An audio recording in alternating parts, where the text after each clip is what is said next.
Hi everyone, I'm Dr. Demchenko, a neurologist vertebrologist, doctor of osteopathy, chiropractor, sports medicine and rehabilitation physician. And today we're going to talk to you about lateral epicondylitis, or tennis elbow. It's usually characterized by the fact that there is pain in this area. Usually it shows up when we pick up heavy objects or try to do some hand movements. The problem is that this disorder is quite common, but very rarely happens to tennis players, because most of the time tennis players take a lot of prophylactic measures to prevent it from happening. Where does this condition come from? The thing is that the forearm muscles are often overloaded when you move and work with the hand, for example. In the gym, it often happens because we do some heavy exercises with the hand not fixed.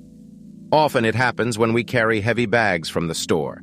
For example, we twist the hand very intensely on ourselves. The last patient who came to see me had gone to paint a fence at home. Most of the time, this is due to repetitive heavy stress on the forearm.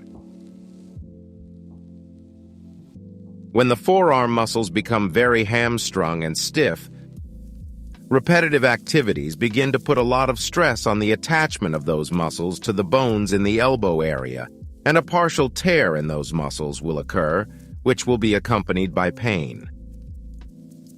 What to do? The first thing to do is to see if all the bones inside the elbow joint are in their proper places.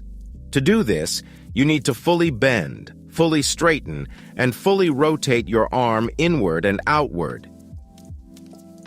If you have pain when you move at the end of the range of motion, the bones inside the elbow joint are most likely slightly misaligned, and it would be good to put them in place. There will be a separate video on this, or if you are not in time for that video, you can visit me and do it very quickly. The second point is work with the muscles. In order to work with the muscles, you have to first relax them, and second, exercise them in a mode that is safe for the arm. At the onset of the condition, when the pain is very acute, you need to buy an orthosis that secures the hand from unnecessary movement, and on sale you can find such orthoses that tighten the muscles in the elbow area. I personally like an orthosis that fixes the wrist more. Reduce stress on the hand, ice the sore spot for 5-7 minutes 2 times a day, and maybe even take a small course for 2-3 days of non-steroidal anti-inflammatory drugs. You can also proceed in parallel to massage the muscles along the front surface of the forearm. The massage can be done with your hands or with a variety of vibromassagers.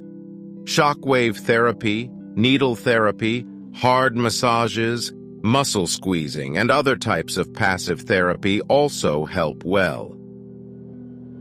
When the pain subsides a little bit, and it is no longer painful to make light hand movements, it is time for restorative exercises. And now we will look at them. We are going to do these with a rubber expander.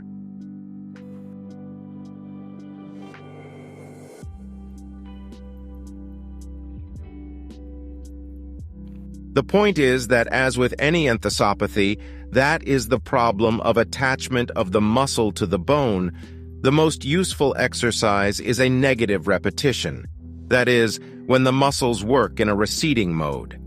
In order to provide this receding mode, we take the rubber band, put the hand in maximum flexion, pull the rubber with the other hand, and slowly relax the wrist.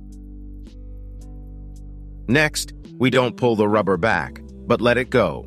Move the hand freely back into position, again stretch the rubber, and again slowly let it go. There should be no pain while doing this exercise. Most importantly, you should feel better after this exercise, not worse. If you feel any worse after this exercise, or if pain is reproduced during it, then most likely the rubber is too strong or you started too early in doing it. Second exercise. First, turn your arm so that the back side of the forearm is toward the ceiling. With the other hand, you pull on the band and slowly let go of it. Again, you turn, stretch, and slowly let go of the band. You can do this on the table so that your hand is on the support. Passively, it will be more suitable. Repeat this exercise 15 times as often as possible. You can even do it 5, 7 times a day. If you find it too easy, you can take a stronger rubber, or you can fold it in half, or use special rubber bars. These are such rubber tubes that give more resistance to twisting.